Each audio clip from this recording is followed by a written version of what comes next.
সারা বিশ্বের বড় বড় উলামায়ে কেরাম আসেন। এখানে যদি বিবাহ হয় তাহলে বিবাহের বরকত সব উলামায়ে কেরাম আমাদের জন্য দোয়া করবেন। আর এই আশা করা যায় আমাদের দাম্পত্য জীবন সুখময় হবে, সুন্দর হবে। আমার আজকে দীর্ঘদিনের স্বপ্নটা পূরণ হলো। এজন্য আল্লাহর কাছে আমার লাখো লাখো কোটি শুকরিয়া। আল্লাহ যেন আমাদের দাম্পত্য জীবন সুখময় করেন। এই বিশ্ব ইজতেমায় যত উলামায়ে কেরাম এসেছেন তারা যে দোয়া করবেন, এই দোয়ার বরকতে আল্লাহ যেন আমাদের দাম্পত্য সুখময় করেন। এই জন্য সকলের কাছে আমি দোয়া।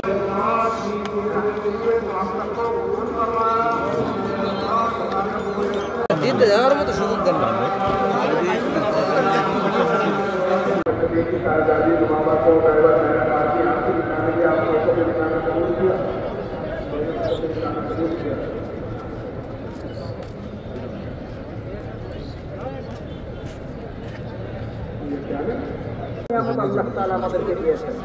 এই জন্য মেরে মুহতারাম দোস্ত বুজুর্গ, কিন্তু নিয়ামত সবটাই আল্লাহর নিয়ামত, সর্বদাই আল্লাহর নিয়ামতের ভিতরে